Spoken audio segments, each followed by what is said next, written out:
We're going to be delving back into the past locally a little bit later on as well. We're going to be looking at some of the amazing churches that we've got in the county. But before we do that, this is something that's been in the news over the past day or so.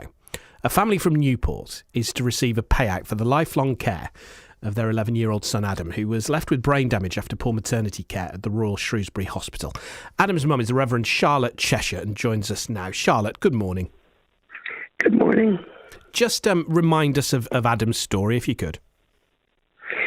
So I had a perfectly normal, healthy pregnancy with Adam. But when he was born, he was exhibiting signs of meningitis. And even though I was attempting to alert the midwives to say he's crying with a high-pitched cry, he won't feed, and eventually they even recorded in his medical notes that they heard him grunting. But it took them much too long to actually pay attention and to do anything about it. By the time Adam was finally taken to intensive care, it was nearly too late. His entire body shut down. He was having convulsions. He was blue. He ended up being on life support and in an induced coma for a week, and ultimately in hospital itself for 23 days, nearly a month, before we were finally able to bring him home. But although we thought that we had, in some senses, dodged a bullet, because we had a baby to bring home, it became clear that over the next 3 years it was much more complex, because he was first diagnosed as hearing impaired, then as visually impaired, then as asthmatic, eventually as autistic, then with severe learning difficulties.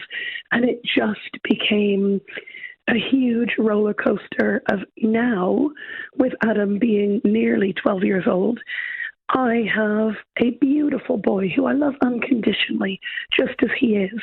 And at the same time, he's very complex with multiple disabilities. It means he will never be able to live an independent life. He will never be able to work. He will always need care for the rest of his life. What is his day-to-day life like? What special requirements does he need? Take us a little bit into your family and your routine. So Adam is in a specialist school for very, very complex children that, well, let's face it, comes at a very high cost. Adam wears hearing aids. He wears glasses. Even though he's nearly 12, he has a developmental age of approximately 3 years old. So it's like having a permanent toddler. And just for example, when he gets upset or when he's confused with the world or doesn't understand it, he has a meltdown, which to outside observers might look like the sort of terrible two tantrum that a toddler will have. But at nearly 12 years old, he is up to my eye line and 12 stone. So imagine a terrible two tantrum in an adult-sized body, because I have a permanent toddler. I have to live behind locked doors because he might escape. I have to constantly cope with the fact that when he's upset, he hurts me. He leaves bruises and scratches and bite marks on me, not because he's intentionally trying to be violent, but because he doesn't understand the world. And that is not going to change.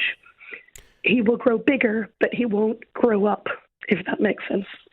How much support then do you require? I mean, it will, I suppose, if it hasn't already, come to a point where physically he's very, very difficult for somebody of your size, you know, to care for.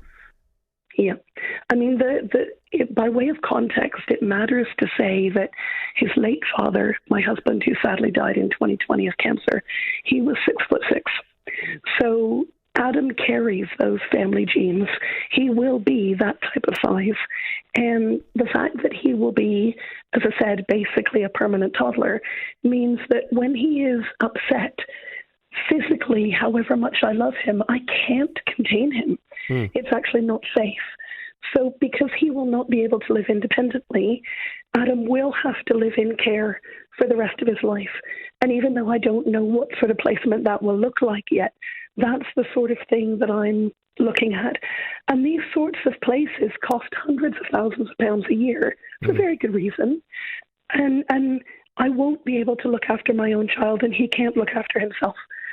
So In terms of the situation. Yeah, in terms of the school that he's in at the moment, you said that was expensive. Does the burden of paying for that fall on you, or do you get a bit of help with that? No, I do get help from the local authority, thankfully. But at the same time, I have had a decade of battling for the level of education and therapy that he needs.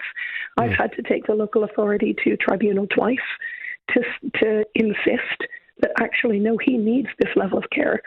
So it hasn't just been the medical negligence side of things, which is what the award was yesterday. I've had to battle the local authority at every turn. And I recognize that public resources are incredibly stretched. Of course I do. But at the same time, I am just one person. And with a child who I adore but who I can't contain, I've had to battle again and again and again and again to say, no, I need help. And I've repeatedly had the court saying, yes, she needs help. But the battle has continued. And I hope that what this means is that I won't have to battle anymore and he will get the care that he needs for injuries that weren't his fault and that shouldn't have happened. In terms of moving on into the future, how will his development go from here? What goals can you set for him, and how I suppose do you picture the future for him in 5, 10, 15 years? Well, I have long since accepted that I'm not looking at the type of goals that the parent of a neurotypical child might look at. Yeah. I'm not looking at things like, I don't know, university or marriage or children. That's just not going to happen. What I celebrate are if Adam learns the difference between left and right, if Adam starts to understand that it's 4 p.m. right now. For me, those are major, major victories, because those are things that I never would have expected. But, for parents listening, imagine your nearly 12-year-old and celebrating that they've learned their left and right. I mean that's just a snapshot of how different my life is because of the disabilities Adam has. Do you have any other children? I have one stepson who is now an adult. But no, to be honest, although my late husband wanted to have other children, after everything that had happened to us at Shrewsbury Hospital, I was so traumatized I just couldn't. And I just couldn't go there. So they not only took the life possibilities of Adam with the mistakes that they made, but in certain respects also took away the possibility of me having other children, because even though that was my choice, it was a choice based on trauma. There is no way to sugarcoat how horrendous the last decade has been for you, up to losing your husband tragically young. Does this provide you with any more security for the future? Is this going to be, and I suppose in black and white terms, enough money to allow you to relax a little bit, safe in the knowledge that at least the care needs are sorted? In certain respects, my life doesn't change, because my son is still just as disabled, just as complicated, and needs just as much help. And it's really important to acknowledge that this isn't a lottery win. This hasn't changed my finances at all. This is about making sure that Adam's care needs are met. So in that sense, yes, it changes life phenomenally, because, as I said, I've had to spend a decade battling for every single need he's had, everything from his education to needing nappies and everything in between. So the fact that I will no longer have to battle for those things, but that I will be able to get what he needs so that he can live the best life he can, is monumental and life-changing.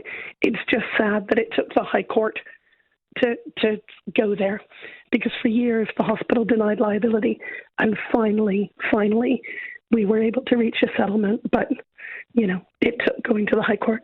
This will be a 7-figure sum, won't it, in the end? I don't actually know what the sum will be. At this moment in time, I've only got percentages, and there will be many more court hearings as the two legal teams work out how much care and therapy Adam will need. But yes, it will be substantial, because Adam is expected to live a full life despite his disabilities, and because he will need 24-hour care for the rest of his life, yeah, that costs a lot of money. So it probably will be seven figures. But of course, it's important to acknowledge that that's not money for me. No. That's money for his care. No, I ask because, I think it's important that people understand how much this all costs and, the implications of something like this. Yeah. Just finally, you're a Church of England priest, aren't you? And ultimately, just forgive me one other thing, no problem. To acknowledge that none of this actually had to happen. Yeah. Because the infection Adam had, the Group B strep, can be prevented. And even though it is a deadly infection, if the signs are seen soon enough, it can be stopped. But if you ignore the signs, then it's devastating. And that's what happened here. So that's the thing. It is about, it didn't have to be this way. And sorry, you had another question. Yeah, no, just finally, I know you're a Church of England priest, aren't you? And I just wonder, one, how important not only the faith but the community has been in terms of helping you over the past few years. And I just wonder how much this has changed your perception of the world around you, if you can even begin to sort of quantify that. Well, that in some ways that's not an answer I can give you in 30 seconds. But yes, no. I am a Church of England vicar, that is true. And yes, I do therefore have a strong faith. At the same time, this has, without doubt, shaken my faith to its foundations over the last decade. And there have been times when I've been clinging on to it by my fingertips. But for me, what it has come down to is that I don't believe that God sends bad things. I don't believe that. But what I do believe is that God has walked with me through it. And therefore the community of the church has also walked with me through it. And I think the same things still would have happened if I didn't have faith. It just would have meant that I was going through it on my own. So if it gives me a little bit of comfort and a little bit of solace to believe and to know that God is walking through the journey with me, well, I'll take every bit of help that I can get, to be honest. Charlotte, I hope you have a very happy and healthy 2023. And I really appreciate you taking the time to come on this morning, because it's an important conversation. And thank you very much. You're very welcome. Thank you. That's the Reverend Charlotte Cheshire from Newport, the family, and she's mum to Adam, 11 years old, and they've basically received a payout because of the issues that happened to Adam when shortly after he was born, and the lifelong care that he's going to receive from here. And just a really sort of articulate and a really well set out description of exactly what life is like for Charlotte and Adam and their family. And well worth delving into. If you've got any thoughts, if you're in a similar situation, I know most situations would not be quite as serious or extreme, but we'd love to hear from you. 0808 100 96 96, or send a text to 81333. Start your message with the word Shrop. We always love to receive your contributions and further the discussion.